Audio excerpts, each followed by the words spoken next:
Iya. Baik, selamat malam, selamat sahabat buat kita semua, dan selamat pagi buat akun taraf dan teman-teman dari Amerika. Selamat bergabung kembali bersama dengan PGSSI pada malam hari ini. Kita senang semua dalam keadaan baik-baik ya. Dan saya juga ingin mengucapkan turut berduka cita untuk salah seorang anggota dari PGSSI yang telah beristirahat dan tadi sudah dimakamkan, yaitu Bapak Yoce Retor. Saya tadi ikuti acara pemakamannya melalui Zoom. Nah, kita akan mulai pelajaran ke-8 ini dengan narasumber yang nggak asing lagi, yaitu Pendeta Dr. Jonathan Kuntaraf. Kita akan buka dengan doa, dan doa akan dilayangkan oleh Ibu Deborah Tinangon. Ya, Deborah. Mari kita berdoa. Terpujilah Engkau Tuhan, kami sungguh mengucap syukur karena Tuhan telah menjaga, melindungi kami sehingga kami bisa tiba lagi kembali di hari Sabat Tuhan yang suci ini. Dan Bapa, pada saat ini kami akan memulaikan pelajaran sekolah Sabat yang akan dibawakan oleh Bapak Pendeta Dr. Kuntaraf.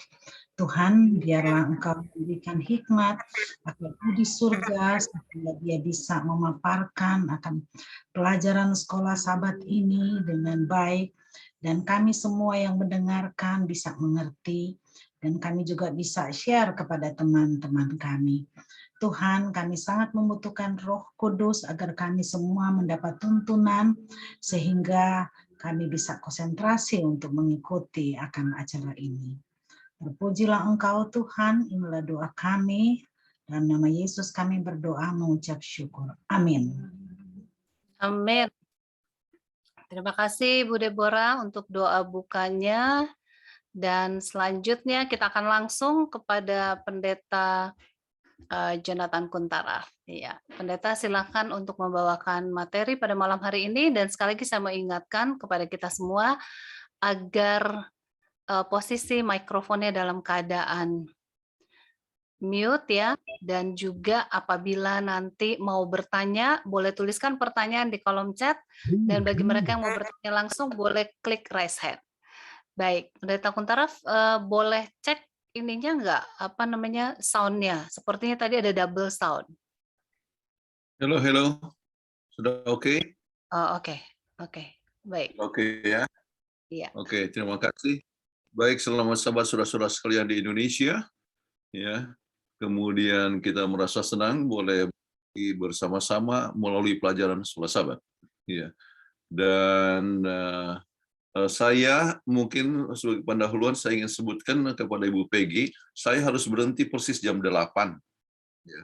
Biasanya kan sering ada lewat-lewat, ya, tapi hari ini ada kumpulan yang namanya Romeo Club di mana saya akan hadir. Ya, ini apa ini Romeo? Ini bukan Romeo dan Juliet, ya. Romeo ini adalah ya satu perkumpulan di sini yang singkatan dari Retired Old Man Eating Out. Oh. Romeo, Retired Old Man Eating Out. Kita punya kompleks ini ya, sebulan sekali kita makan bersama-sama, dan ya kita coba share juga apa yang kita bisa share ya kepada teman-teman, tetangga-tetangga dan sebagainya ya. Jadi paling sedikit mereka sudah tahu bagaimana perlunya hidup sehat. Oke, judul pembahasan kita pilihlah. Nah, saudara-saudara sekalian, untuk pendahuluan bagaimana keinginan dari manusia yang hidup ya. Struktur ulangan, kemudian mengapa pelajaran ini penting ya. Nah, bagaimana keinginan manusia untuk hidup, kemudian dalam pendahuluan sudah bagus juga untuk disebutkan tentang pengalaman Sandy usia 22 tahun mendapatkan tumor otak tetapi tidak siap untuk menghadapi kematian, dan apa yang dia buat ya, dia meminta supaya dia punya badan, khususnya kepalanya itu dibekukan ya, supaya satu waktu sesudah 100 tahun 500 tahun mungkin sudah diketemukan bagaimana otaknya itu sudah ada pertemuan baru ya. Jadi manusia merindukan kalau boleh jangan sampai mati ya. Itulah sebabnya kita sebetulnya mempunyai pilihan, ya, apakah untuk hidup selamanya atau mati selamanya, ya. Kalau kita lihat kepada struktur buku Ulangan, Musa mengingatkan apa yang Allah telah buat, bukan? Ya, tentang perkara-perkara bagaimana membebaskan mereka daripada perhambaan di Mesir dan sebagainya.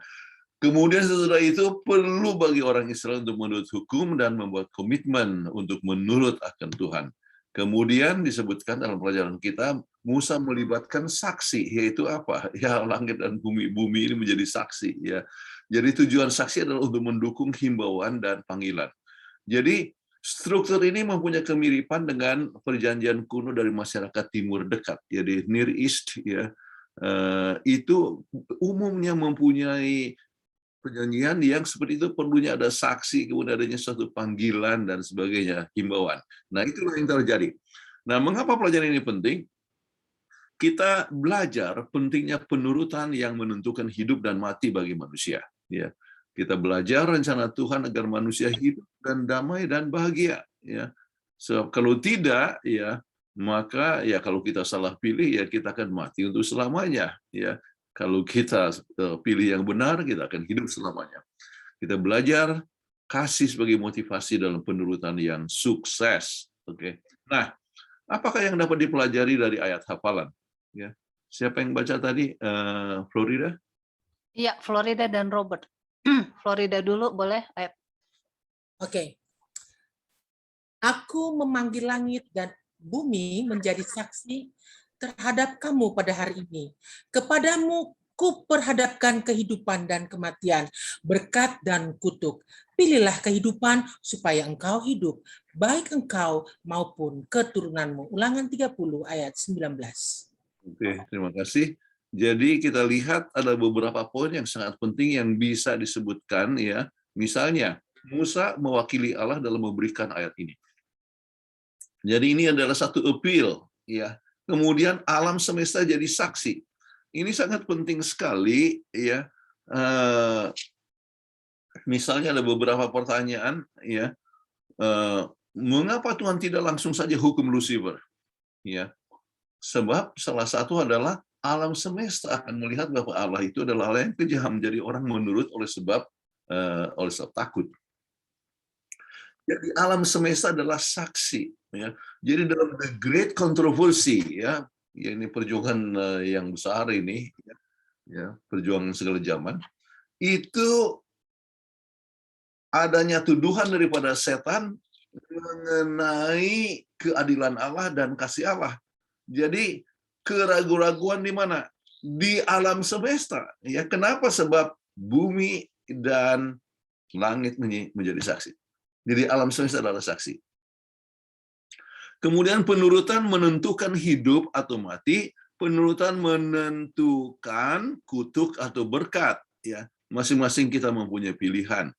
Pilihan yang benar mempengaruhi juga keturunan kita. Ya, kalau kita lihat, ya, kalau orang tua salah pilih, memberikan pengaruh kepada anaknya, memberi pengaruh kepada cucunya. Sebab itu berhati-hati di dalam, ya, menentukan keputusan kita atau pilihan kita. Baik. Kemudian kita coba lihat kepada pelajaran ini, ya, dari sepanjang minggu kita bisa ringkas dalam 3 penting, yaitu pertama adalah kuasa untuk memilih, kemudian himbauan untuk memilih kehidupan, kemudian dimotivasi oleh kasih. Oke. Nah, kita mulai lihat kepada kuasa untuk memilih. Jikalau Tuhan mengetahui dari akhir, ya, dari awal, ya, termasuk pilihan kita yang buruk, mengapa Dia menciptakan orang tua kita yang pertama dengan kebebasan untuk memilih? Ya, Robert. Yesaya 46 ayat 9 dan 10.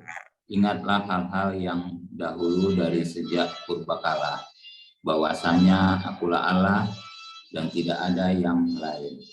Akulah Allah dan tidak ada yang seperti Aku, yang memberitahukan dari mulanya hal yang kemudian dan dari zaman purbakala apa yang belum terlaksana, yang berkata keputusanku akan sampai dan segala kehendakku akan kulaksanakan. Nah, Tuhan kan tahu, ya, akhir dari awal. Ya. Akhir dari awal, the end from the beginning. Jadi Tuhan tahu manusia akan jatuh. Kenapa terus merencanakan ya rencananya? Ya. Beberapa poin yang kita harus kita ingat kenapa Tuhan terus meneruskan rencananya. Tuhan telah memberikan kuasa memilih. Ini adalah hak Tuhan yang tidak akan diambil dari manusia. Ya. Jadi Tuhan tidak membuat manusia itu robot. Penurutan manusia harus sebab pilihan dan kasihnya kepada Tuhan, ya, bukan oleh sebab diprogram. Oke. Tuhan siap menanggung risiko bila manusia jatuh. Dia siap datang untuk menebus manusia. Ini poin yang sangat penting sekali. Tuhan itu cinta adanya, maka walaupun ya manusia jatuh, ya artinya manusia tidak harus jatuh. Ya. Tetapi walaupun manusia jatuh, Tuhan menyediakan akan suatu jalan keluar. Oke, itu adalah datang sendiri ke dunia ini. Oke. Nah, sekarang apa yang ditaruh pencipta kita di Taman Eden untuk menguji penurutan dan memilih dari orang tua kita yang pertama, ya. Kejadian 2 ayat 8 dan 9, ya, Florida. Selanjutnya Tuhan Allah membuat taman di Eden di sebelah timur. Di situ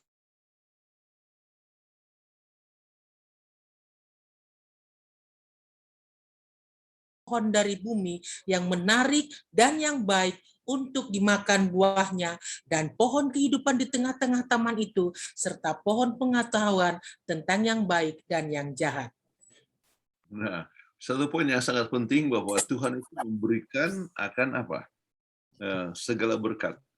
Sebelum memberikan satu ujian, Tuhan kasih dulu berkat. Nah, makanya kita pernah bahas tempo hari, ya, Tuhan itu memberikan kasih karunia, kemudian ya kasih karunia membawa kita kepada hukum.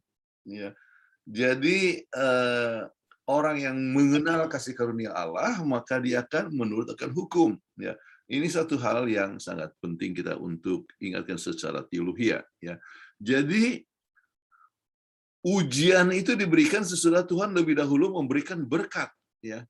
Kemudian mengapa pencipta kita meletakkan pohon terlalang di tengah taman itu? Apakah gambaran yang lebih luas yang mungkin tidak terlihat oleh Adam dan Hawa? Ya. Jadi poin yang sangat penting adalah tabiat itu perlu diuji. Kasih manusia kepada pencipta itu harus diuji. Kepercayaan itu harus diuji. Jadi kalau mereka percaya kepada pencipta, ya, atau mereka mengasihi pencipta, harus diuji apakah betul mencintai, ya, tabiat itu harus diuji, ya. Kenapa? Tabiat itu kan suatu tindakan yang kita buat setiap hari menjadi kebiasaan. Setiap kebiasaan yang kita buat setiap hari menjadi tabiat kita, ya. Nah, itu tidak bisa tidak harus diuji, dan ternyata mereka lebih percaya kepada setan daripada Tuhan. Jadi pembentukan tabiatnya itu mengalami suatu kegagalan. Pilihan bodoh apakah yang orang tua kita pertama telah buat? Saya tidak masukkan ayat-ayatnya. Anda tahu Kejadian 3 ayat 1-6 bagaimana ini setan telah menipu, ya, kepada Hawa, kemudian mengatakan bahwa semuanya boleh dimakan, ya, tidak boleh dimakan, ya, tetapi kan semuanya boleh dimakan kecuali, ya. Jadi dia menggunakan apa? Metode menipu. Kemudian kamu tidak akan mati, ya. Dan ternyata Hawa, akhirnya Adam juga mengambil suatu pilihan yang bodoh. Oke, apakah resiko dari memilih pilihan yang melanggar kehendak Tuhan? Ya, kita lihat dari Kejadian 3 19, 23 dan 24, ya. Robert. Kejadian 3 ayat 19, dengan berpeluh engkau akan mencari makananmu sampai engkau kembali lagi menjadi tanah, karena dari situlah engkau diambil, sebab engkau debu dan engkau akan kembali menjadi debu. Kejadian 3 ayat 23 dan 24, lalu Tuhan Allah mengusir dia dari Taman Eden supaya ia mengusahakan tanah dari mana ia diambil. Ia menghalau manusia itu Dan di sebelah timur Taman Eden ditempatkannya lah beberapa keruk dengan pedang yang bernyala-nyala dan menyambar-nyambar untuk menjaga jalan ke pohon kehidupan. Oke, terima kasih ya. Jadi sebagai akibat daripada pilihan yang salah, apa yang terjadi? Mereka akan mati. Ya, mereka harus kerja keras untuk makan rezeki mereka, kemudian ya akan kembali menjadi debu. Ya, kemudian tidak bisa masuk lagi ke Taman Eden. Ya, dan kenapa? Sebab menjaga dari pohon kehidupan. Ya, pohon al-hayat itu yang bisa menyebabkan orang bisa hidup untuk selama-lamanya. Nah, Adam dan Hawa berhadapan dengan pilihan antara hidup dan mati. Tuhan juga membuat perjanjian dengan manusia, ya. Perjanjian itu berdasarkan kepada hukum Allah, ya. Jadi kepada ini orang Israel, ya, oleh Musa pilih, ya. Kalau misalnya inilah hidupmu, ya. Jadi obey and live, menurut dan akan hidup, ya. Kepada kita juga demikian, ya. Kalau kita melanggar kepada hukum, kita sendiri akan mengalami malapetaka, ya. Itu adalah hukum pertama untuk manusia, jadi kepada Adam dan Hawa. Sebab Adam dan Hawa memilih yang salah, maka pikiran mereka jadi bercampur antara benar dan salah. Ya. Tuhan mau supaya mereka itu berpikir yang baik-baik sajalah, sama seperti yang dikatakan dalam Filipi 4 ayat 8 kan, ya, yang benar, yang kedengaran baik, ya, semua yang tulus, itulah yang kita pikirkan. Tetapi oleh sebab ya pelanggaran itu, mereka jadi memikirkan benar dan salah. Oke. Nah sekarang ya kita coba lihat kutipan. Oh, kutipan ini Peggy yang baca ya.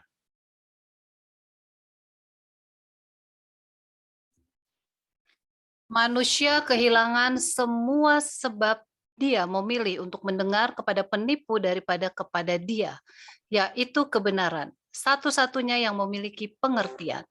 Dengan mencampurkan baik dan jahat, pikirannya menjadi bingung, kuasa mental dan rohaninya menjadi lumpuh. Dia tidak bisa lagi menghargai akan kebaikan yang Tuhan telah berikan dengan cuma-cuma. Jadi satu hal yang sangat menyedihkan, ya. Jadi inilah manusia dan kita semua adalah keturunan Adam dan Hawa, ya. Jadi kita lihat ya juga satu keterangan di sini, bila Tuhan senantiasa mengasihi, ya, mengapa Dia tidak memberikan amaran agar Adam dan Hawa yang pertama menyadari tentang malapetaka dari melanggar kehendak Tuhan, ya. Kita coba lihat dari Wahyu 12, ya. Sebetulnya dari 7 sampai 12, tapi kita baca 10 sampai 12 saja, ya. Baik, Florida.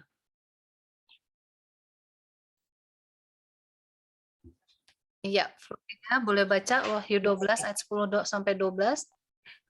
Dan aku mendengar suara yang nyaring di sorga berkata, sekarang telah tiba keselamatan dan kuasa dan pemerintah Allah kita, dan kekuasaan Dia yang diurapinya, karena telah dilemparkan ke bawah pendakwa saudara-saudara kita, yang mendakwa mereka siang dan malam di hadapan Allah kita. Dan mereka mengalahkan Dia oleh darah anak domba dan oleh perkataan kesaksian mereka. Karena mereka tidak mengasihi nyawa mereka sampai ke dalam maut. Karena itu, bersukacitalah, hai surga, dan hai kamu sekalian yang diam di dalamnya. Celakalah kamu, hai bumi dan laut, karena iblis telah turun kepadamu dalam geramnya yang dahsyat, karena ia tahu bahwa waktunya sudah singkat. Oke. Jadi setan tahu bahwa ini waktunya sudah singkat dan dia berusaha untuk menjatuhkan. Tetapi pada saat Adam dan Hawa itu di Taman Eden, ya, jadi pertanyaannya kenapa mereka tidak diberikan amaran bahwa akan ada suatu godaan daripada setan? Ya, ya. Kenapa? Ya.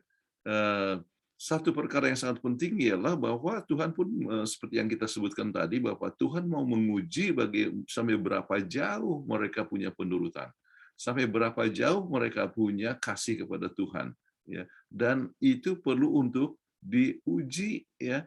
Dan mereka harus ingat bahwa mereka apakah percaya kepada Pencipta atau tidak, ya.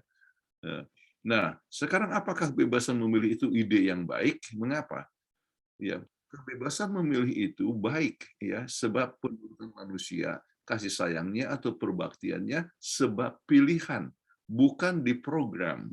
Sebagaimana dapatkan seorang yang ya artinya robot ya, dikatakan, oh, I love you. Tetapi itu diprogram. Ya. Kita mau kalau misalnya seorang katakan I love you, itu adalah benar-benar oleh sebab dari hati, pikiran, dan keseluruhan daripada tubuh manusia untuk mengatakan I love you. Oke, jadi bukan robot. Manusia tidak dijadikan sebagai robot, tetapi bisa untuk memilih, dan pilihan itu yang menyebabkan seorang itu bisa dewasa, ya, berkembang ya di dalam tabiat dan kebiasaan dan tabiatnya. Baik, bagikan pengalaman saat Anda menggunakan pilihan Anda untuk memilih yang salah. Apakah Anda pelajari dari pengalaman tersebut? Ya, masing-masing bisa mempunyai pengalaman untuk disampaikan. Ya, kadang-kadang mempunyai suatu pilihan yang salah dalam kehidupan. Ya. Jadi yang sering memberikan suatu hal yang buruk, misalnya, ya saya tidak pernah ada pengalaman misalnya, tapi ada orang yang punya pengalaman untuk merokok, ya kan itu satu pilihan merokok itu, ya, atau ambil narkoba itu kan suatu pilihan, ya. Kemudian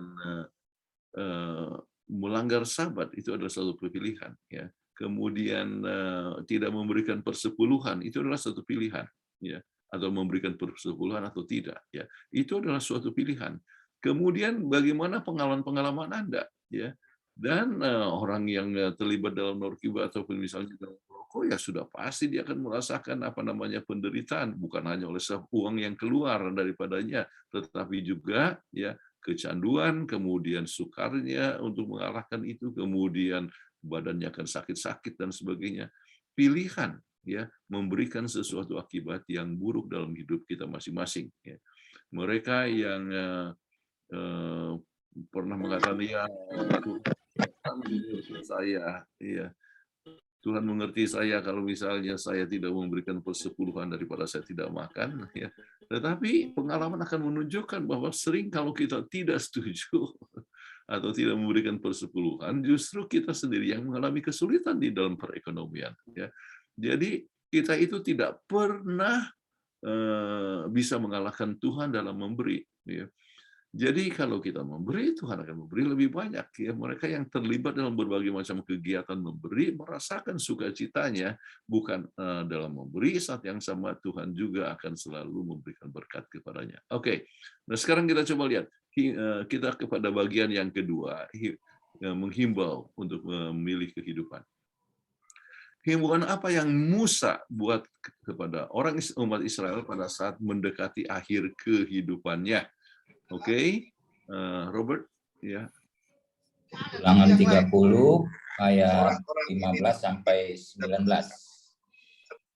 Ingatlah, aku menghadapkan kepadamu pada hari ini kehidupan dan keberuntungan, kematian dan kecelakaan.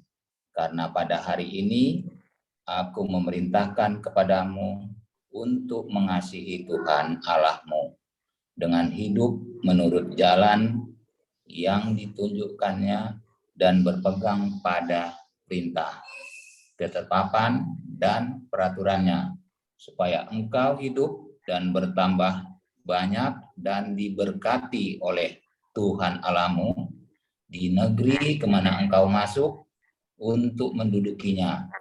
Tetapi jika hatimu berpaling dan engkau tidak mau mendengar, bahkan engkau mau disesatkan untuk sujud menyembah kepada Allah lain dan beribadah kepadanya, maka aku memberitahukan kepadamu pada hari ini bahwa pastilah kamu akan binasa.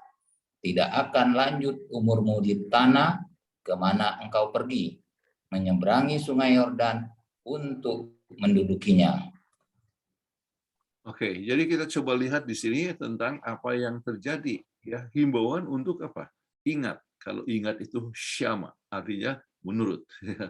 Kemudian pilihan, kehidupan atau keberuntungan. Ya, kehidupan dan keberuntungan, kematian dan kecelakaan. Ya, jadi berkat atau kutuk. Ya, Jadi binasa atau lanjut umur, ya. Jadi itu peranan yang sangat penting.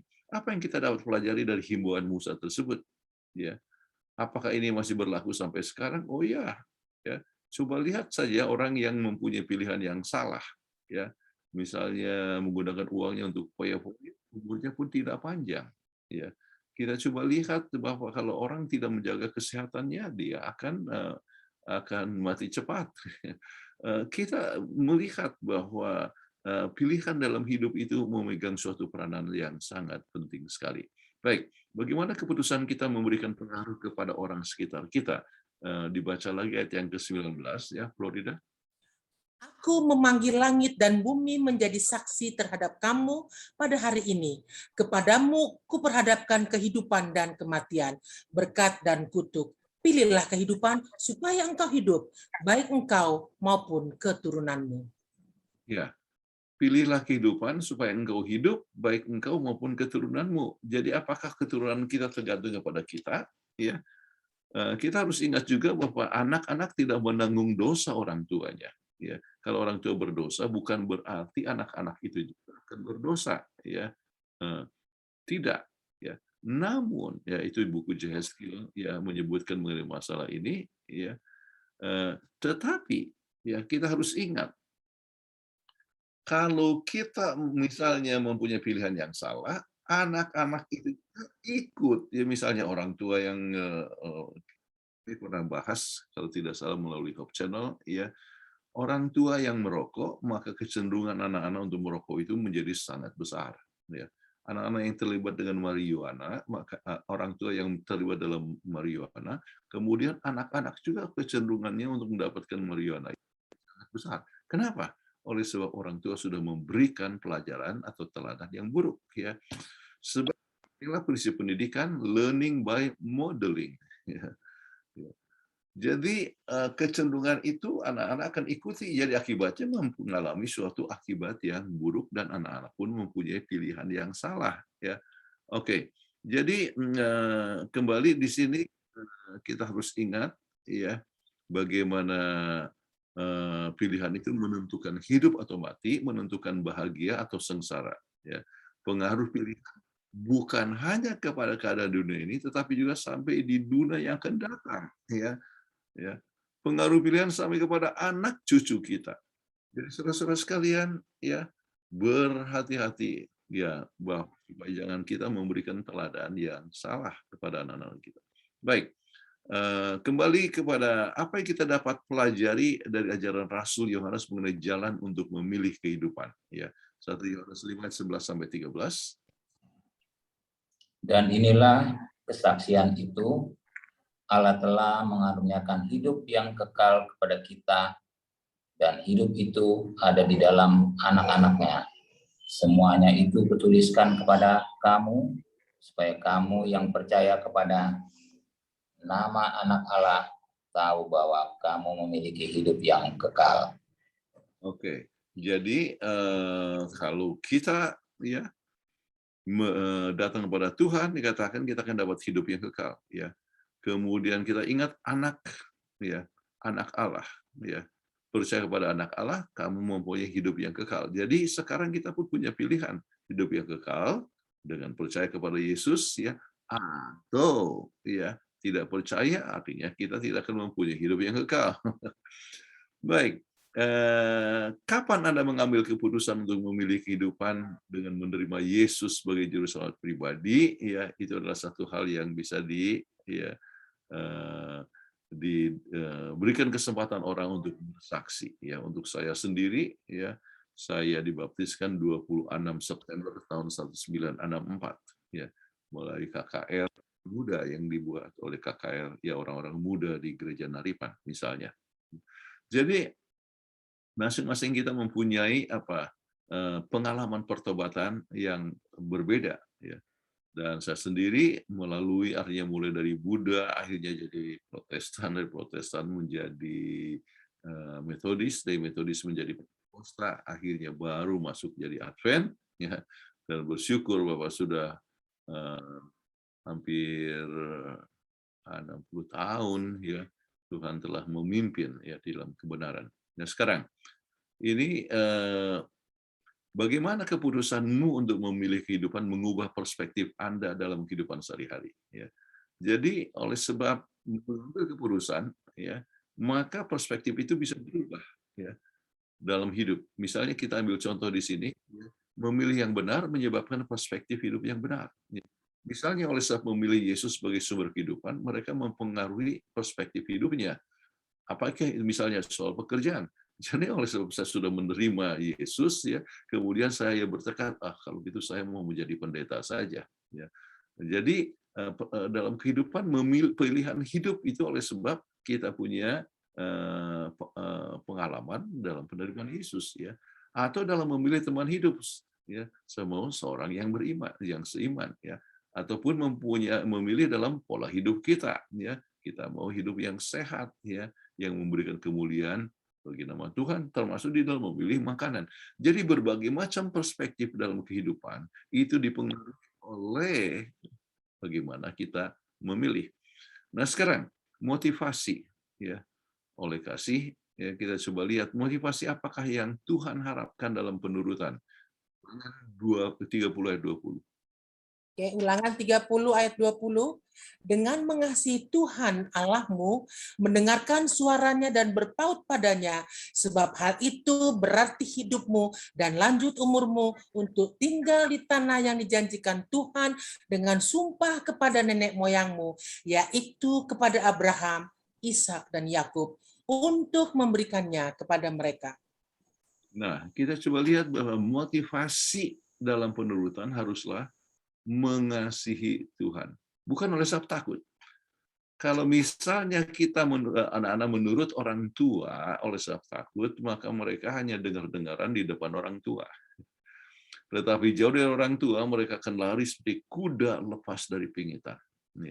Nah, begitu juga dalam hubungan dengan Tuhan, kita harus mengasihi Dia, bahwa Dia punya rencana yang indah bagi hidup kita, maka kita perlu untuk menurut Dia, sebab dengan menurut, ya, maka kita tunjukkan kita punya kasih kepada Tuhan. Oke. Dan kita lihat di sini, di mana lagi dalam Alkitab menunjukkan hubungan antara kasih kepada Allah dan penurutan. Yohanes 14 ayat 15, ayat yang terkenal, ya. Robert. Jikalau kamu mengasihi aku, kamu akan menuruti segala perintahku. Oke, kamu mengasihi aku, kamu akan menuruti segala perintahku. Ya, jadi kepada perintah Tuhan, ya, harus didorong oleh, ya, kasih. Ini terjemahan Alkitab yang baru, ya. Jikalau kamu mengasihi aku, kamu akan, ya. Kalau terjemahan lama dulu kata, jikalau kamu mengasihi aku, turutlah perintahku, ya. Tetapi di sini kamu akan, ya, sama seperti Revised Standard Version, ya. Kalau King James Version dikatakan, ya, if you love me, keep my commandments, ya. Tetapi kalau Revised, ya, Standard Version dikatakan, if you love me, you will keep my commandments, ya. Jadi penting sekali bahwa penurutan adalah sebagai hasil penurutan kita, kasih kita kepada Tuhan. Baik. Bukti apa yang Anda dapatkan dalam Alkitab bahwa semua rencana keselamatan itu dimotivasi oleh kasih, ya? Ada ayat-ayat di sini, kemudian kita baca saja satu di antaranya, yaitu Yohanes 3:16. Yohanes 3 ayat 16. Karena begitu besar kasih Allah akan dunia ini, sehingga Ia telah mengaruniakan anaknya yang tunggal, supaya setiap orang yang percaya kepadanya tidak binasa, melainkan beroleh hidup yang kekal. Jadi Ia mengasihi kita, mengirim anaknya. Ya. Jadi Dia mengasihi kita dan Dia peliharakan kita. Ya. Jadi kadang-kadang Tuhan mengizinkan suatu kesukaran atau suatu tantangan hidup dalam hidup kita untuk apa? Supaya kita dapat lebih berkembang, supaya kita dapat lebih bergantung kepadanya. Oke. Jadi bagaimana macamnya kebaktian yang dimotivasi oleh kasih? Ya. Jadi itu diskusikan di antara anggota kelas, tetapi yang bisa masuk misalnya, wah kalau kita kasih Tuhan kita akan penuh dengan apa? Semangat, ya. Jadi berbakti itu bukan beban, ya. Aduh, ada orang yang katakan, aduh hari Sabat lagi, wah tidak bisa nonton televisi, ada yang menarik-menarik ini, padahal ada acara sepak bola lagi. Ya. Jadi ada acara sepak bola, ya. Wah, ini hari Sabat. Jadi penurutan itu menjadi satu hal yang menjadi apa? Satu keluhan, ya, orang jadi menggerutu dalam menurut, ya. Kenapa? Oleh sebab, ya, didorong oleh takut, ya, atau mencari untuk selamat, ya, lupa motivasi kebaktian haruslah dengan kasih. Itu yang menyebabkan kita semangat, ya, tidak perlu ada orang yang dorong-dorong lagi, ya. Orang di mimbar tidak perlu harus khotbahkan tentang persepuluhan. Anda akan selalu setia untuk memberikan persepuluhan, ya. Jadi kenapa saya suka cita oleh sebab apa? Kasih kepada Tuhan. Baik. Apakah Anda pikirkan mengenai kehidupan selama-lamanya bersama Yesus? Pencipta dan penebus yang memiliki kasih yang tidak terhingga dan tidak pernah gagal. Jadi coba bisa bayangkan, ya, ini didiskusikan di kelas, ya. Pikirkan selama-lamanya, tidak ada lagi sakit, tidak ada penyakit, ya, tidak ada perpisahan, ya, tidak ada lagi kematian. Wah, ya, satu hal yang sangat menyenangkan sekali, ya. Bukan hanya itu, kita bertemu dengan mereka yang sudah mendahului kita, anak-anak kita ataupun juga orang tua kita. Kita cerita-cerita dengan Musa atau dengan Abraham, ya, ataupun dengan Yusuf misalnya. Jadi itu satu hal yang sangat menarik sekali. Baik. Nah, ini kutipan yang terakhir dari Ellen G. White dari The Great Controversy, ya, Peggy yang baca. Sebab upah dosa ialah maut, tetapi karunia Allah ialah hidup yang kekal dalam Kristus Yesus. Roma 6 ayat 23. Sementara kehidupan adalah warisan orang yang benar, kematian adalah bagian dari orang jahat. Musa mengatakan kepada orang Israel, "Ingatlah, aku menghadapkan kepadamu pada hari ini kehidupan dan keberuntungan, kematian dan kecelakaan." Ulangan 30 ayat 15. Kematian yang disebutkan dalam ayat-ayat ini bukanlah yang diumumkan kepada Adam, karena seluruh umat manusia menderita hukuman pelanggarannya. Adalah kematian yang kedua yang ditempatkan sebagai lawan dari kehidupan yang kekal. Oke, jadi kematian yang dimaksudkan adalah kematian yang kedua. Kita ingat ada kematian oleh sebab dosa, ya, kemudian artinya akibat dosa, ada juga kematian oleh sebab upah dosa. Jadi upah dosa adalah maut, itu adalah kematian yang kedua untuk selama-lamanya. Baik, untuk aplikasi kita coba lihat. Ambil waktu sejenak untuk merenungkan. Apakah Anda sudah memilih hal yang memberikan kehidupan? Pikirkan, renungkan masing-masing. Kemudian, memberikan kehidupan termasuk memberikan kebahagiaan kepada orang lain. Ya, kalau kita menolong orang yang lapar, kan kita memberikan kehidupan, itu namanya. Ya. Ambil waktu sejenak untuk merenungkan pekerjaan Anda, teman hidup, ya, bila ada juga mungkin yang saya single, atau teman sejawat, dan pikirkan, apakah apa yang saya harus buat untuk membuat orang sekitar saya berbahagia. Ya. Jadi memberikan kebahagiaan itu memberikan kehidupan, saudara-saudara. Ya. Jadi waktu itu adalah kehidupan, kan? Ya. Jadi apa yang kita gunakan dengan waktu kita? Kita coba pikirkan, ya. Apakah saya hanya pikirkan diri sendiri saja, atau saya berpikir untuk melayani, memberikan kehidupan kepada orang lain? Renungkan. Pilihan buruk apa yang Anda telah buat di masa lalu? Kemudian, pilihan baik apa yang Anda telah buat?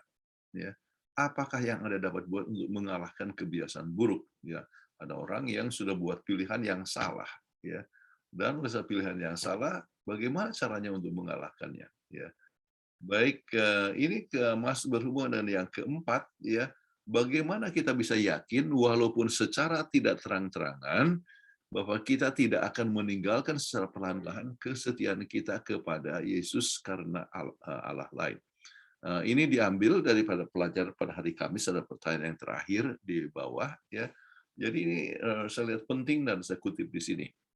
Kemudian saya berikan di sini, ingat pengalaman katak. Anda pernah dengar James Dobson dalam buku Hide and Seek, ya, menceritakan pengalaman katak. Kalau katak itu, ya, dilempar ke air yang panas, dia langsung loncat, segera loncat, ya.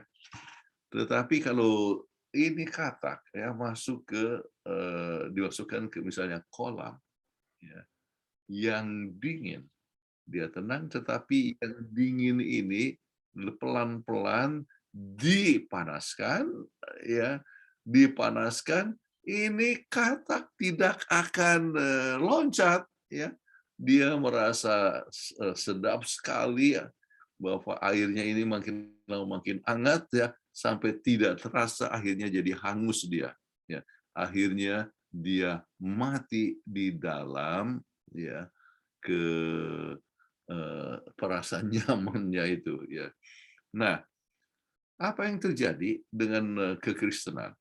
Ya, banyak orang yang kalau dikatakan melanggar Sabat, ya, ya, siapa yang melanggar Sabat, ya, akan keluar. Banyak orang yang siap walaupun melanggar artinya dia tidak artinya maksud saya siapa yang tidak kerja hari Sabat, ya, maka dia dikeluarkan. Banyak orang yang ambil tekad, oke, ya, nggak apa-apa dikeluarkan. Tuhan akan pelihara saya, ya, ada kemungkinan kerja sendiri atau mungkin pekerjaan yang lain. Jadi kita langsung ambil keputusan, kenapa? Hukum itu tegas. Tetapi kadang-kadang kalau kita di dalam pergaulan kita dan bersifat keduniawian, misalnya pelan-pelan orang-orang itu kita berteman, akhirnya pengaruh-pengaruh itu yang buruk datang dalam hidup kita, dan kita sudah menjadi nyaman di dalam pelanggaran. Nah, jadi yang ditanyakan di sini ialah bagaimana caranya, ya, supaya kita tidak meninggalkan, ya, akan kebenaran, ya, secara terang, secara perlahan-lahan kesetiaan kita kepada Yesus Kristus, ya. Maka saya berikan kutipan di sini dari Yohanes 15 ayat yang ke-5, ya. Siapa yang baca sekarang, Robert atau Florida? Saya. Oke.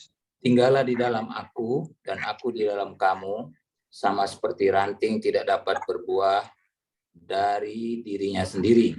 Kalau ia tidak tinggal pada pokok anggur, demikian juga kamu tidak berbuah.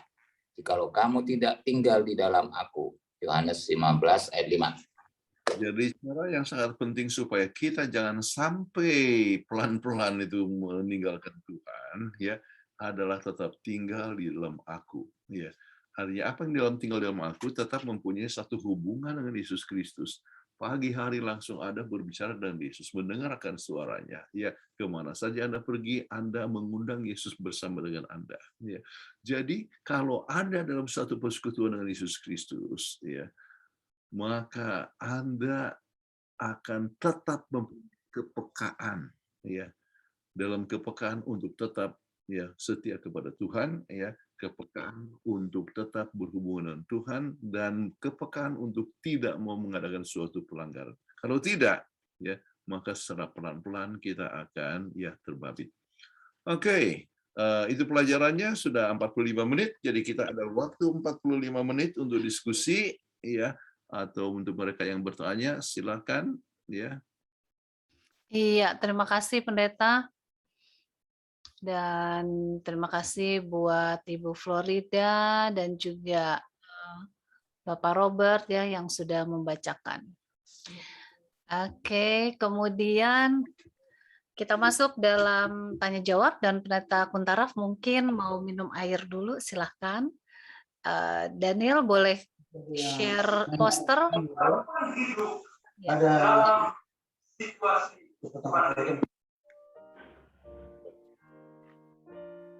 Mohon di-mute.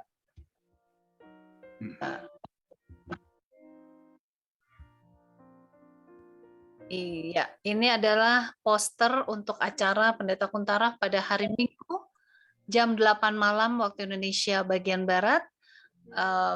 The Beginning of a New Life. Ini adalah konten dari Oral Channel, yaitu Revelation of Hope, ya.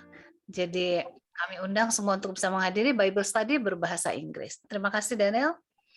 Nah, iya, terima kasih. Selanjutnya Saya akan bacakan pertanyaan yang sudah ada di kolom chat.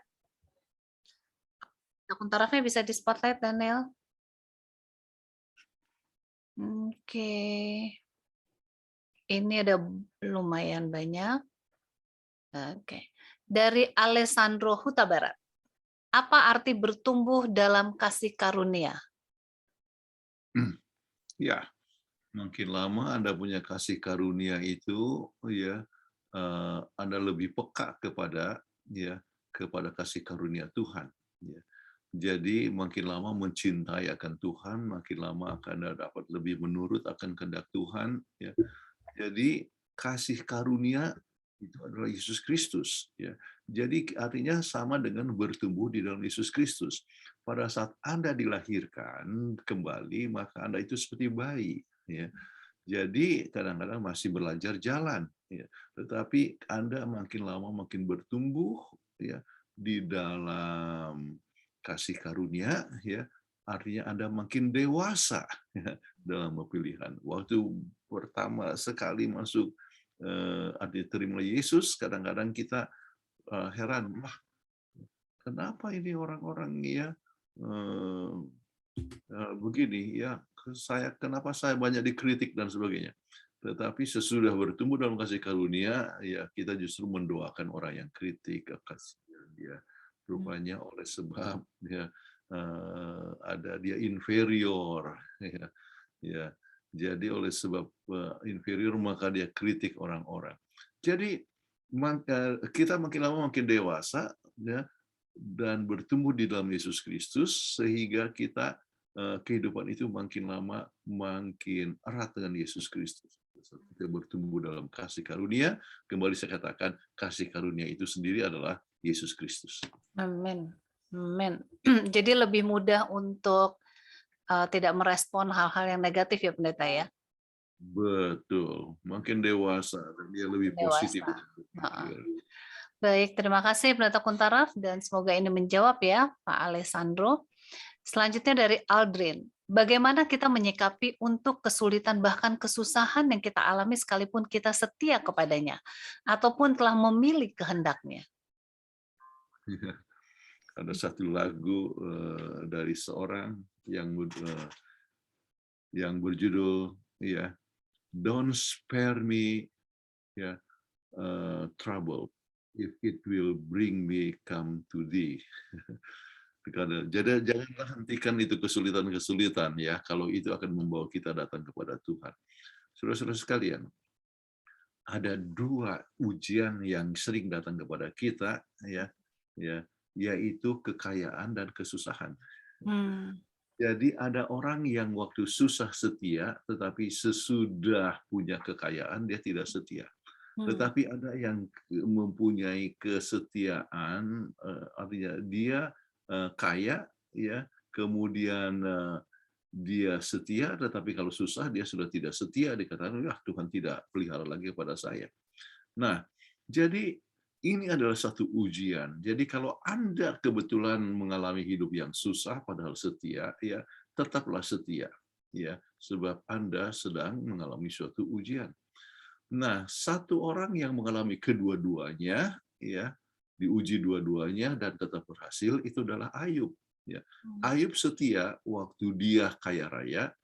Ya, Ayub juga setia pada saat ia kehilangan semua, kehilangan anak, kehilangan harta, kehilangan kesehatan, ya, sampai bisul-bisul dari ujung rambut sampai ujung kepala sampai ujung kaki, ya. Coba bisa bayangkan itu, ya. Dia susah padahal dia setia kan, ya. Kenapa? Oleh sebab memang setan coba mau mengecewakan kita, ya. Itulah sebabnya, ya, Aldrin, ya, biarlah tetap ya setia walaupun apa namanya kehidupan yang susah, tetapi kembali susah itu adalah state of the mind. Ya. Jadi orang ada yang katakan iya susah maksudnya apa? Kerja ya, tetapi kerja bukankah kesempatan kerja itu adalah satu hal yang membahagiakan? Ya. Sebab kalau orang tidak kerja banyak pencobaan misalnya. Jadi bekerja itu adalah satu kesempatan yang baik. Jadi kembali kepada perspektif tadi, ya, orang bisa melihat ya kesusahan sebagai suatu batu loncatan untuk datang kepada Tuhan, ya. Dan sering tidak merasa petani, oke, mencangkul, ya, sepanjang hari dia mencangkul. Apakah dia rasa susah? Untuk kita rasa, aduh kasihan sekali ya, dia mencangkul sepanjang hari. Kita pikir demikian, tetapi perspektif daripada petani ya, dia bisa saja dia mencangkul, kemudian ya dia bisa makan lebih enak oleh sebab dia bisa sudah kerja keras. Ya, kemudian dia bekerja untuk keluarganya dan juga untuk masyarakat, menanam padi yang menghasilkan beras dan sebagainya. Jadi kembali kepada perspektif kita, ya, dan jangan merasa bahwa Tuhan meninggalkan kita pada saat kita susah. Ya. Walaupun kita mengalami kesulitan, Tuhan ada dekat. Ya, biarlah kita tetap pelihara hubungan dekat itu dengan Tuhan dan tetap setia kepada Tuhan pada saat kita ada rezeki atau pada saat kita hidup susah sekalipun. Amin. Terima kasih Pendeta. Selanjutnya pertanyaan dari Paulus Latihatu Solo. Wah, ini disambung ya namanya. Berbicara tentang persepuluhan dan persembahan terpadu. Ada anggota jemaat yang memberikannya buat gereja dengan alasan ketika gereja butuh dana, tidak ada perhatian dari pimpinan. Orang ini potensi jadi ketua jemaat, tetapi tidak dipilih karena hal tersebut. Mohon pencerahan. Iya. Maksudnya persepuluhan buat gereja. Iya. Orang ini mungkin dia datang dari gereja yang bersifat congregational, ya. Jadi gereja congregational itu seperti gereja Pantekosta, Baptis, ya. Maka persepuluhannya itu di gereja itu, ya. Dan pendetanya kalau anggotanya banyak yang kaya, jadi pendetanya pun kaya. Ya. Tetapi kita percaya kepada Alkitab yang mengatakan bahwa persepuluhan itu adalah untuk pekerjaan Tuhan. Ya. Jadi kita lihat siapa yang dimaksudkan dengan perbendaharaan. Ya. Bawalah persepuluhanmu supaya ada makanan ya di rumahku. Ya. Jadi kemudian dikatakan bahwa apa yang dimaksudkan perbendaharaan, ya. Kita ya sesuai dengan petunjuk Roh Nubuat dan sebagainya mengatakan organisasi gereja dan itu adalah conference atau daerah, ya. Kenapa? Ya.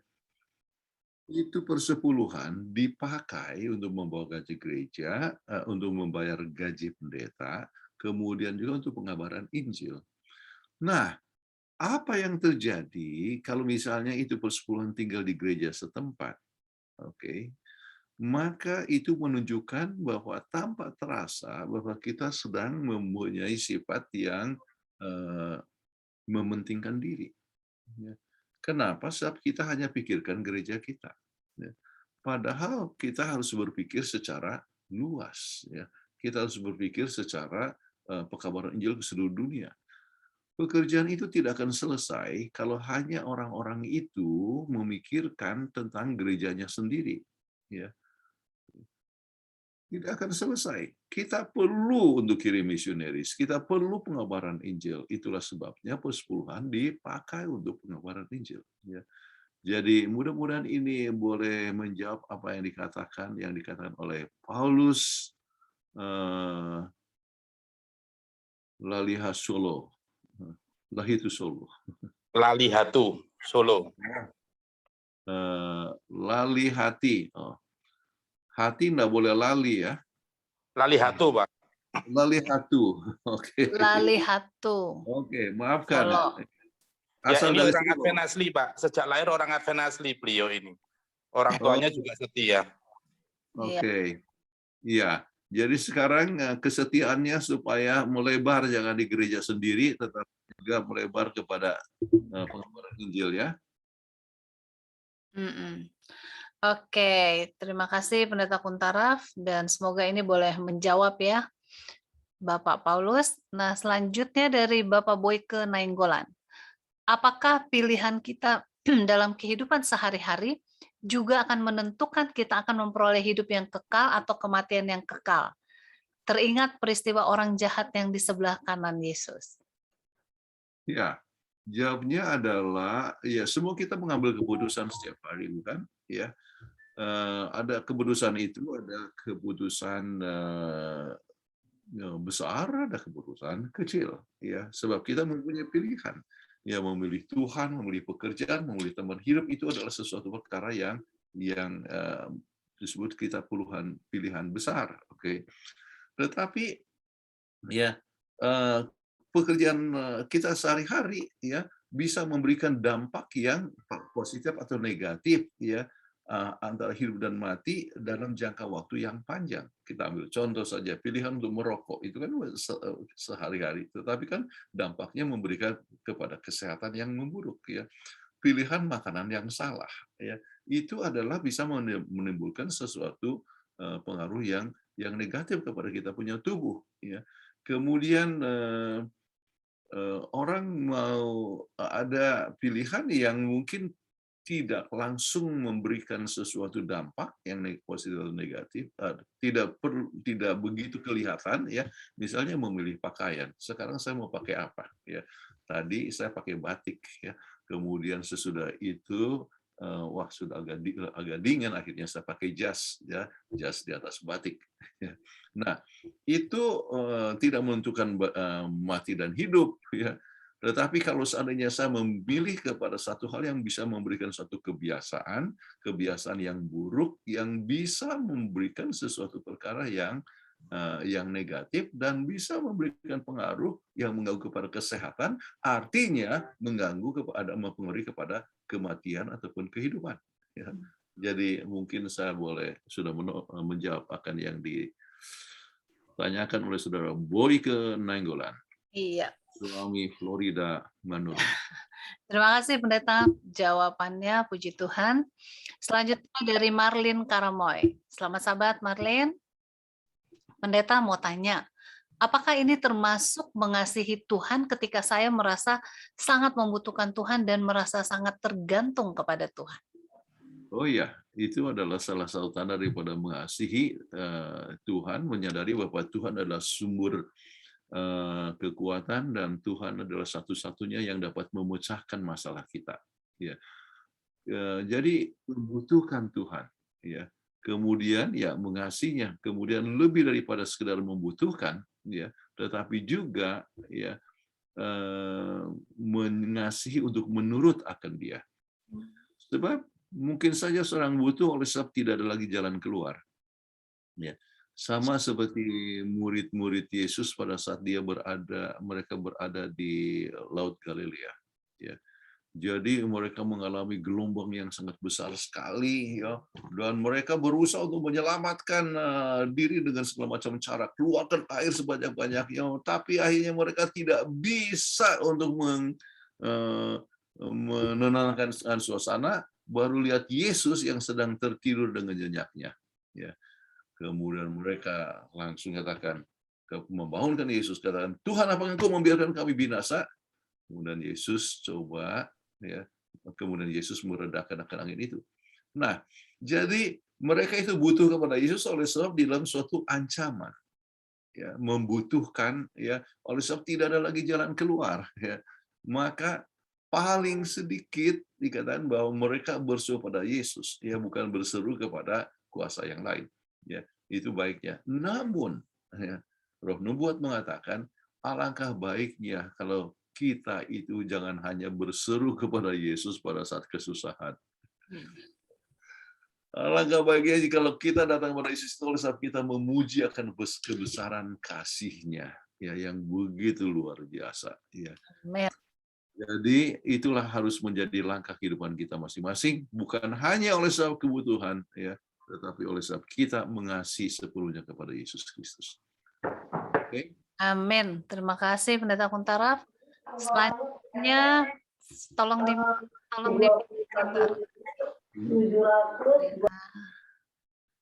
Iya. Pertanyaan berikutnya dari Uyung.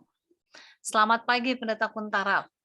Apa yang ingin digambarkan dalam ilustrasi tentang pohon kehidupan? Pada pelajaran hari Selasa seperti banyak opsi. Apa sih maksud Musa mengatakan hal ini? Lalu selanjutnya dituliskan, jadi apa yang bisa membantu kita untuk memilih Tuhan setiap hari, dan kalau di kitab Ulangan 30 ayat 20 ini berhubungan dengan kasih. Banyak yang menasehatkan saya di kehidupan pernikahan itu bukan perasaan lagi, tapi pilihan untuk setiap hari mencintai suami atau istri. Dalam kehidupan rohani juga sama. Apa kunci setiap hari kita memilih Tuhan? Jadi intinya itu, Pendeta. Oke. Mulai lagi tentang ilustrasi tentang pohon kehidupan. Ya, baik. Pohon kehidupan itu bukan hanya sekedar ilustrasi. Ya, itu adalah satu realita. Memang ada itu pohon kehidupan. Ya. Jadi dan kalau seandainya mereka tetap tinggal di Taman Eden dan sempat makan daripada buah pohon itu, maka mereka akan tetap jadi hidup lama di dalam dosa mereka.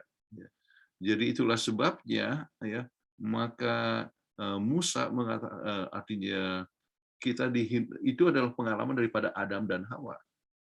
Kemudian Musa, ya, memberikan pilihan yang sama. Jadi Tuhan memberikan pilihan kepada Adam dan Hawa, ya, menurut atau hidup, menurut dan mereka akan hidup, melanggar mereka akan mati, dan kenyataan mereka sudah melanggar. Kemudian Musa juga memberikan tawaran, ya, pilihlah ya, hari ini, ya, menurut dan hidup atau melanggar akan mengatakan. Jadi itu satu poin yang sangat penting supaya kita jangan sampai salah. Tetapi kalau pohon kehidupan itu sendiri, di dunia baru, nanti kita lihat di dalam buku Wahyu, akan ada pohon kehidupan, dan itulah yang kita akan selalu makan, itulah yang menyebabkan kita tidak akan mengalami suatu kematian. Kemudian, bagaimana memilih Tuhan setiap hari, berhubungan itu dengan kasih. Ya. Kemudian dikatakan dalam rumah tangga, bukan lagi berdasarkan perasaan. Ya. Kasih itu bukan hanya perasaan. Kasih itu adalah suatu prinsip, tetapi kasih itu tidak bisa terpisah daripada perasaan. Ya. Jadi kalau seorang mengasihi, memang ada perasaan, ya, tetapi bukan hanya perasaan, tetapi prinsip yang lain, yaitu ingin untuk memberikan kebahagiaan dan membahagiakan dan sebagainya. Ya. Jadi untuk mencintai suami dan istri, ya, itu betul adalah suatu pilihan, tetapi juga, ya, oleh sebab Anda mempunyai suatu komunikasi, ya, sebab hubungan suami istri itu akan bertumbuh melalui komunikasi. Ya. Kalau misalnya suami istri tidak berkomunikasi, maka itu makin lama makin renggang. Ya. Bicara soal rumah tangga, ya, kita ingin singgung di sini satu perkara yang sangat penting, ya, bahwa kasih itu harus dinyatakan dengan pandangan mata, dengan jamahan tangan, ya, dengan kata-kata, dan dengan tindakan. Ya. Jadi itu dalam soal rumah tangga. Nah, sekarang kehidupan rohani, ya, kuncinya yang diminta ini setiap hari adalah apa? Ya, yaitu berkomunikasi dengan Tuhan. Ya. Jadi kalau misalnya suami istri itu bertemu melalui pandangan mata, kasih sayang, jawaban tangan, dan kata-kata dan tindakan, maka begitu juga kita berkomunikasi dengan Tuhan, ya, melalui doa, hubungan, kemudian merenungkan akan sabdanya, kemudian kita merasakan kasih Tuhan yang luar biasa, bagaimana Tuhan sudah mati untuk saya, ya, dan saya sekarang ingin merindukan Dia, memberikan kemuliaan bagi namanya. Jadi kasih itu makin lama makin bertumbuh, sementara kita berbicara dengan Tuhan, mendengarkan suara Tuhan, dan melakukan pekerjaan bersama dengan Tuhan. Ya. Jadi kalau Anda melakukan pekerjaan Tuhan, itu oleh sebab Anda sukacita, ya ingin lakukan. Ya. Itulah sebabnya kalau tidak akan dipandang, wah ada orang yang katakan, wah saya senang sekali ya, setahun lagi saya tidak akan, saya sudah pensiun, saya tidak perlu kerja lagi. Nah, melayani pekerjaan Tuhan jangan berdasarkan pensiun, ya. Itu adalah orang bayaran, ya. Kita harus siap untuk melayani, apakah kita digaji atau tidak, ya. Kita tetap senang untuk mengabarkan kasih Yesus, ya, dengan penuh sukacita. Kenapa? Ya, sebab ini menunjukkan kasih kita kepada Tuhan.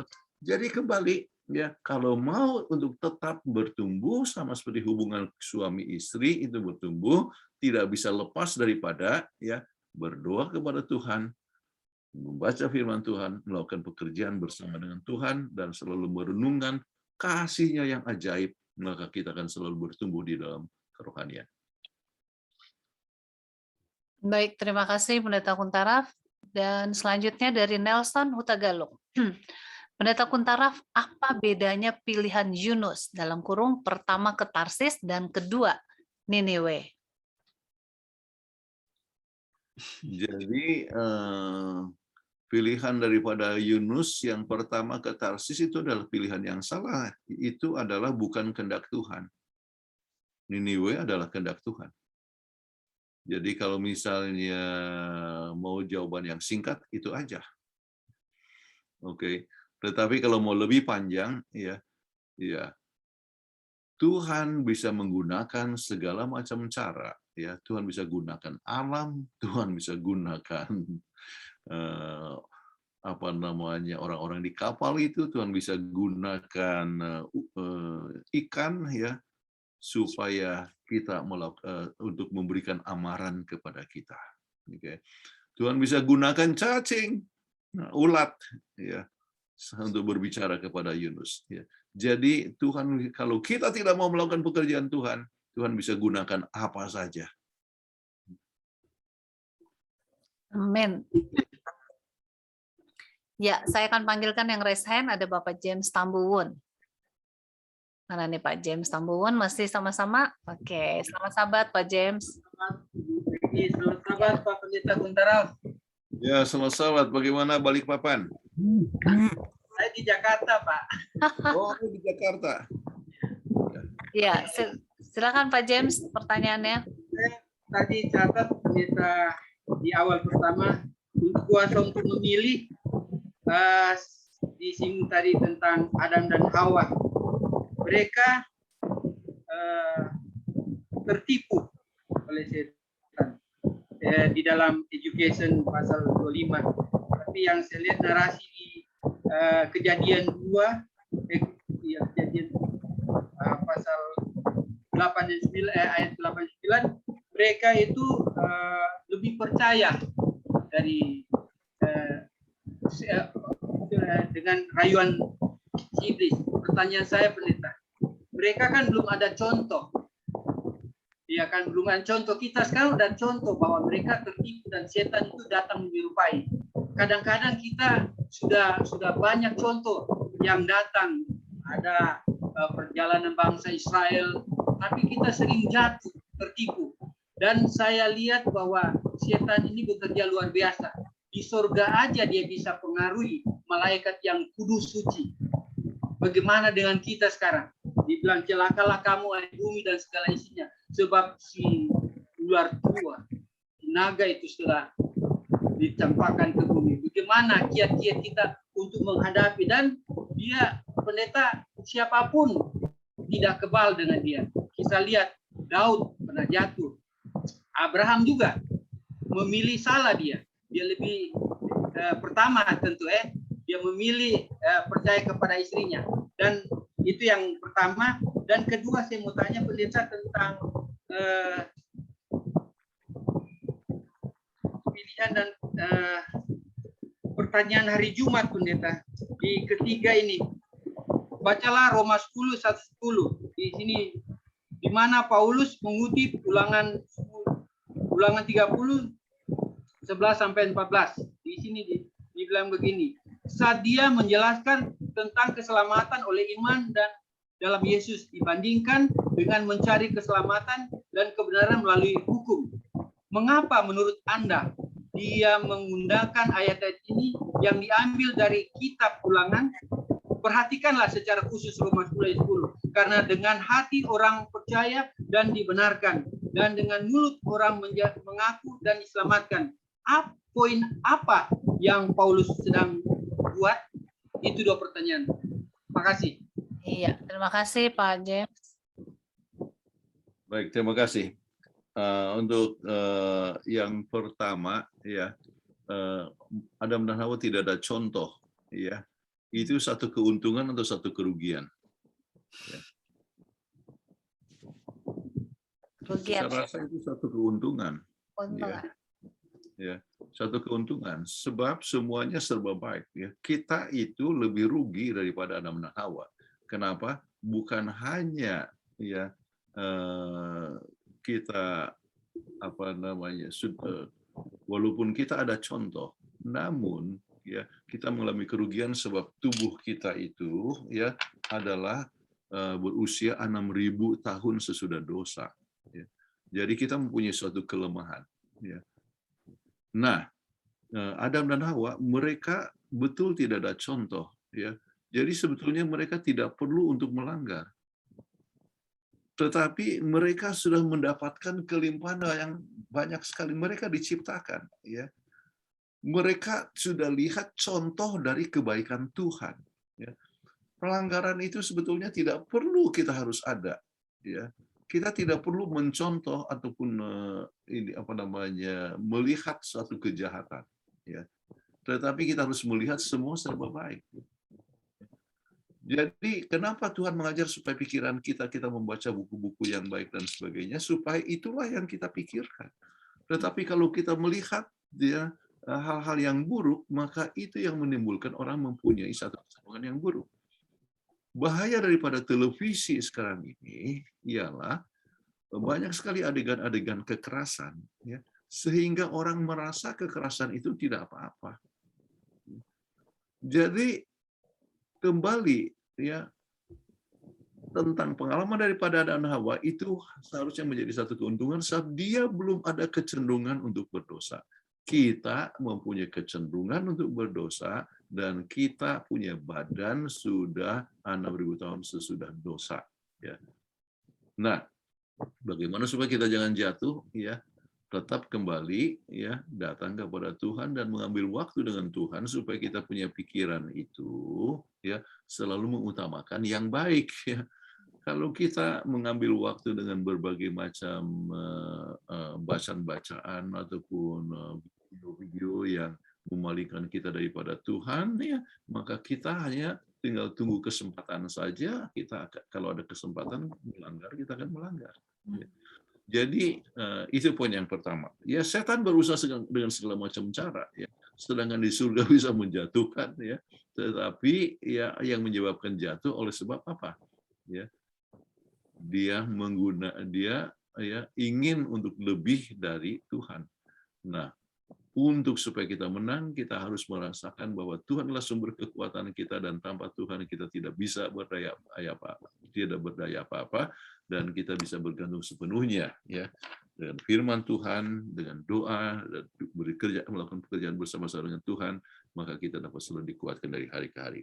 Baik, mengenai masalah bagian yang berikut ya, mengapa ini Paulus menggunakan ulangan juga. Ingat bahwa ulangan adalah satu pelajaran yang mengandung inti yang sangat penting, yaitu apa?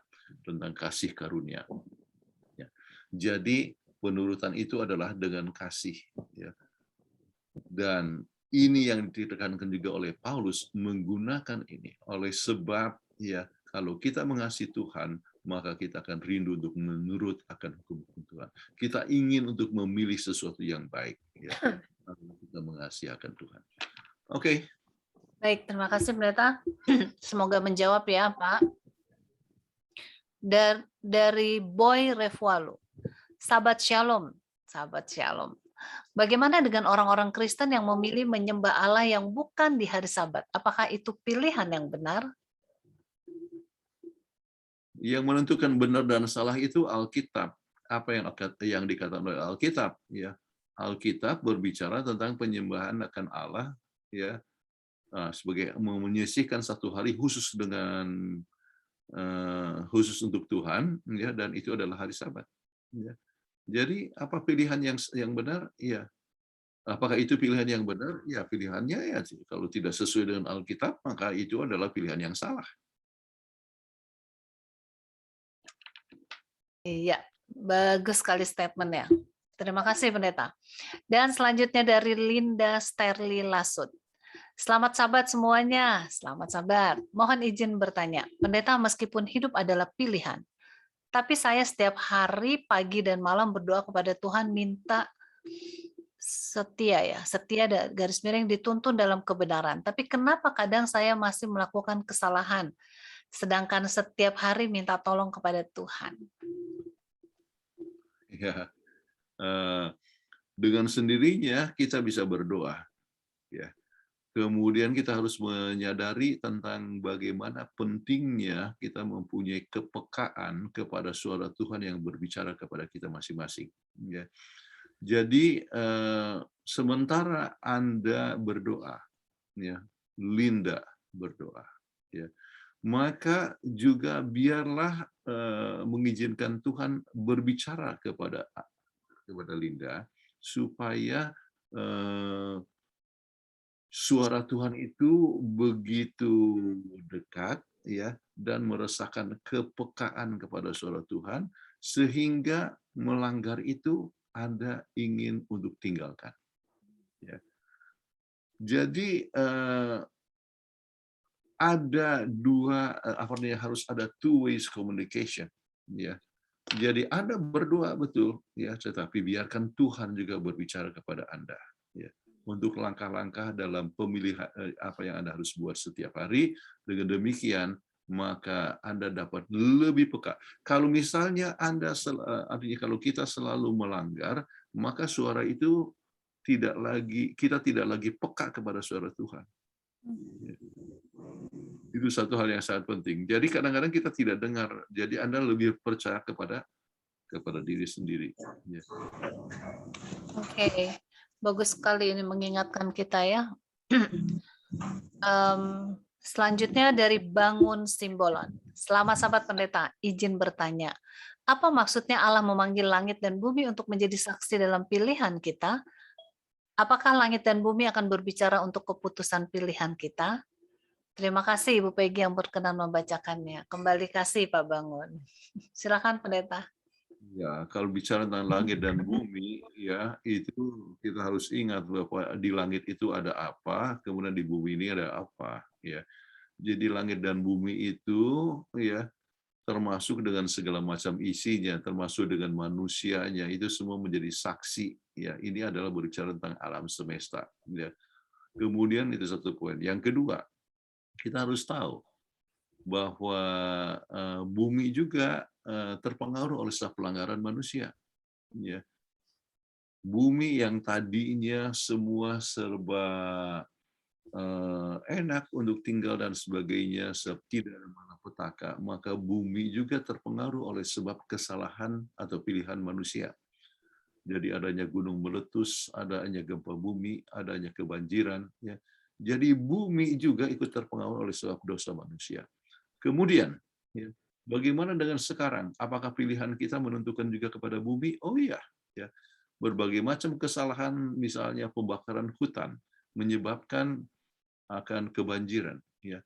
Jadi air pollution, yaitu polusi udara yang salah, ya, yang telah dibuat oleh banyak pabrik-pabrik, ya, menyebabkan kerusakan udara, pengotoran udara dan memberikan pengaruh kepada kita dalam hidup. Jadi itulah sebabnya ya langit dan bumi itu ikut memberikan, artinya ikut terpengaruh dengan pilihan yang kita buat. Ya. Segala macam pelanggaran, ya, itu ikut memberikan, artinya ikut memberikan pengaruh kepada bumi kita. Sebab itu mereka semua boleh menjadi saksi. Baik, terima kasih Pendeta. Ini dari Tumpal Sidabutar. Izin bertanya Pak Pendeta, sebelum jatuh ke dalam dosa, apakah Adam sudah maaf, apakah Adam sudah memakan buah pohon kehidupan? Ada kemungkinan ya, tetapi ya itu namanya setiap orang makan kan mendapatkan kehidupan, ya betul tidak? Ya, jadi ya kita makan kita dapatkan hidup. Kalau kita mati, kalau kita tidak makan kita akan mati, toh. Ya. Jadi tetapi sampai berapa lama ya itu pohon kehidupan? Makanya sampai di surga nanti kita akan makan pohon itu dikatakan setiap bulan ya akan berganti buahnya dan sebagainya ya kita akan tetap makan ya jadi untuk supaya tetapi ini rupanya buah pohon kehidupan adalah satu buah yang sangat berkhasiat yang menimbulkan orang jadi umurnya lebih panjang ya jadi itu adalah sesuatu hal yang mungkin saya bisa saya sebutkan namun tidak tertulis dalam Alkitab. Ya.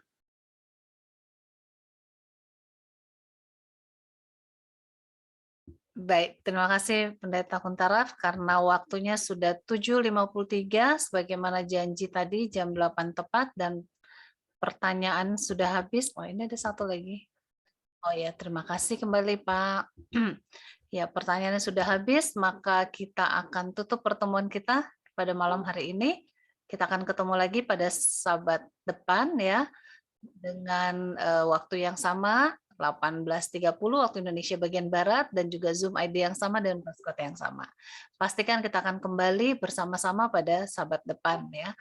Dan rekaman ini juga PDF-nya akan saya bagikan seperti biasa ke grup PGSSI ya, baik yang di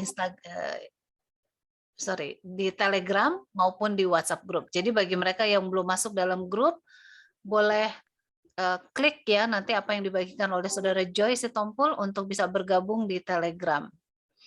Baiklah, kita akan tutup pertemuan ini dan kita akan berdoa bersama-sama. Oke, Pak Joy ada di mana? Pak Joy Sitompul. Iya, Pak Joy Sitompul tolong tutup dalam doa.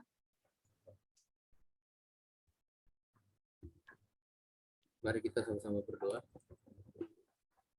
Ya Tuhan, Allah Bapa kami yang maha baik, maha pemurah dan maha pengasih. Kami menaikkan syukur dan pujian kepada Tuhan pada hari Sabat yang kudus ini, Tuhan, di mana kami telah mempelajari akan pelajaran sekolah Sabat tentang pilihan kehidupan yang telah dibahas dan telah dituntun oleh hamba Tuhan, Pendeta Kuntaraf, menjadi bekal untuk kami untuk membagikan ini di jemaat kami masing-masing pada kebaktian Sabat besok ya Tuhan. Terima kasih ya Tuhan, kami memohon tuntunan Roh Kudus Tuhan kepada masing-masing kami agar seluruh pelajaran telah kami dengar, kami nikmati dan kami hayati bersama-sama. Kiranya Tuhan boleh tuntun kami agar itu boleh kami bagikan kepada mereka yang membutuhkan di kelas Sabat masing-masing sehingga kerohanian kami semua boleh ditingkatkan untuk selalu memilih Tuhan dalam kehidupan masing-masing terutama ya Tuhan, dan boleh menuntun kami untuk tetap setia sampai Yesus datang yang kedua kali. Terima kasih ya Tuhan, kami berdoa untuk hamba Tuhan Pendeta Kuntaraf yang telah dengan setia membagikan akan pelajaran-pelajaran ini sebagai narasumber kami. Berkati hamba Tuhan ini, berikan kesehatan badani, rohani ya Tuhan, dan juga bersama keluarga, Pendeta, dan juga Ibu Peggy yang telah dengan setia untuk selalu menjadi MC di acara ini ya Tuhan, dan mengatur semua sudah satu dengan baik. Tuhan berkati Peggy beserta keluarga ya Tuhan, dan juga berkati semua kami yang hadir pada saat ini ya Tuhan, agar kami juga tetap setia untuk selalu belajar firman Tuhan dari hari lepas hari ya Tuhan. Sekali lagi ya Tuhan, terima kasih atas kebaikan firman Tuhan kepada masing-masing kami. Kami serahkan kehidupan kami sepanjang Sabat ini, mulai dari malam ini hingga esok. Kami sembahkan doa ini hanya dalam nama Yesus yang adalah Tuhan dan Juru Selamat kami yang hidup. Amin. Amin. Amin. Terima kasih Pak Oke. Joy. Dan terima kasih untuk Pendeta Kuntaraf, dan kepada kita semua boleh di-unmute, boleh mengucapkan selamat Sabat. Selamat Sabat. Buat Pendeta Kuntaraf, Sobat Peggy. Selamat Sabat. Terima kasih Pendeta Kuntaraf. Terima kasih Kak Peggy. Terima kasih buat izin Lin.